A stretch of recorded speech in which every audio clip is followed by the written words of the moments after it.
Hello. അപ്പോൾ സ്കൂളൊക്കെ തുറന്ന് എല്ലാവരും സ്കൂളിൽ പോകാൻ തുടങ്ങി, ഞാൻ ജോലിക്ക് പോകാൻ തുടങ്ങി. അപ്പോൾ എനിക്ക് പനിയായി.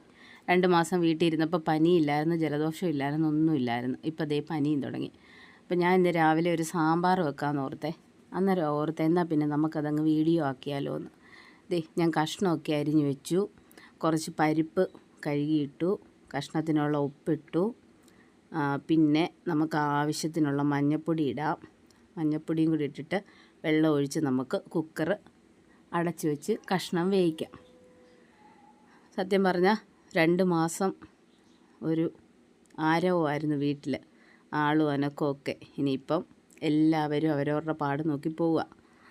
പിന്നെ ദേ ഞാൻ ഇച്ചിരി പുളിയെടുത്ത് വെള്ളത്തിലിട്ടിട്ടുണ്ട്. പിന്നെ തക്കാളി നല്ലതായിട്ട് ഇട്ടിട്ടുണ്ട്, അതുകൊണ്ട് ഞാൻ പുളി കുറച്ചേ ഇട്ടുള്ളൂ. കണ്ടോ, നമ്മുടെ കഷ്ണം വെന്ത് നല്ല റെഡിയായിട്ടിരിപ്പുണ്ട്. ഈ സാമ്പാർ വെക്കാൻ ആർക്കും അറിയാത്തേ ഇല്ലേ?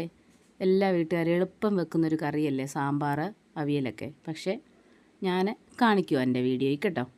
അപ്പം ഞാൻ വെളിച്ചെണ്ണ ഒഴിച്ചു, കടുകിട്ടു, ഇച്ചിരി ഉലുവ ഇട്ടു, ചെറിയ ഉള്ളി ഇട്ടു, വെളുത്തുള്ളി ഇട്ടു, ഇഞ്ചി ഇട്ടു, കറിവേപ്പില ഇട്ടു. പിന്നെ നമുക്കിതൊന്ന് വഴട്ടിയിട്ട് നമുക്ക് ഉണക്കമുളക് ഇട്ട് കൊടുക്കാം. പിന്നെ ദേ തക്കാളി, വെണ്ടയ്ക്ക എല്ലാം കൂടി ഇട്ടൊന്ന് വഴട്ടിയെടുക്കാം. പക്ഷെ ആദ്യം തക്കാളി എല്ലാം ഇട്ട് വെണ്ടയ്ക്ക ഇട്ടാൽ കേട്ടോ. ഇതേ തക്കാളിയും കൂടി ഇട്ടൊന്ന് വഴട്ടി എടുത്തിട്ട് നമുക്ക് സാമ്പാർ പൊടി ചേർക്കാം. അപ്പം ഞാൻ മുളക് പൊടി മല്ലിപ്പൊടി ഒന്നും ചേർക്കുന്നില്ല. എൻ്റെ സ്റ്റൈൽ ഓഫ് സാമ്പാറാണേ. എല്ലാവരും ഇങ്ങനെയാണോ വെക്കുന്നത് എന്നെനിക്കറിയത്തില്ല. മുളക് പൊടിയും മല്ലിപ്പൊടിയും ചേർക്കുന്നവരുണ്ട്, ഉലുവപ്പൊടിയും കായവും. പിന്നെ സാമ്പാർ പൊടിയുടെ കൂട്ടത്തിൽ കുറച്ച് മുളക് പൊടിയും മല്ലിപ്പൊടിയും ചേർക്കും. പക്ഷെ ഞാൻ സാമ്പാർ പൊടി മാത്രം ഇട്ടു, പുളി പിഴിഞ്ഞൊഴിച്ചു. തക്കാളിയും വെണ്ടയ്ക്കയൊക്കെ ഒത്തിരി അങ്ങ് വഴണ്ടില്ലേ, ഒരു മീഡിയം പരുവത്തിൽ. അപ്പം നമുക്ക് പുളിവെള്ളം ഒഴിച്ച് കൊടുക്കാം, പുളി വേണം. പിന്നെ കഷ്ണത്തിന് അധികം വെള്ളമില്ല, ചെറിയ കുക്കറായതുകൊണ്ട് ഒത്തിരി വെള്ളം ഒഴിച്ചിട്ടില്ല ഞാൻ വേവിക്കാൻ വെച്ചത്. അപ്പം നമുക്ക് ഈ ചാറിനകത്ത് ആവശ്യത്തിന് വെള്ളം ഒഴിക്കണം. അപ്പം നമ്മുടെ അരപ്പ് നന്നായിട്ട് തിളച്ച് ഞാൻ സാമ്പാർ വേവിച്ച് വെച്ച കഷ്ണം അങ്ങോട്ട് ഇട്ട് ഒന്ന് ഇളക്കി.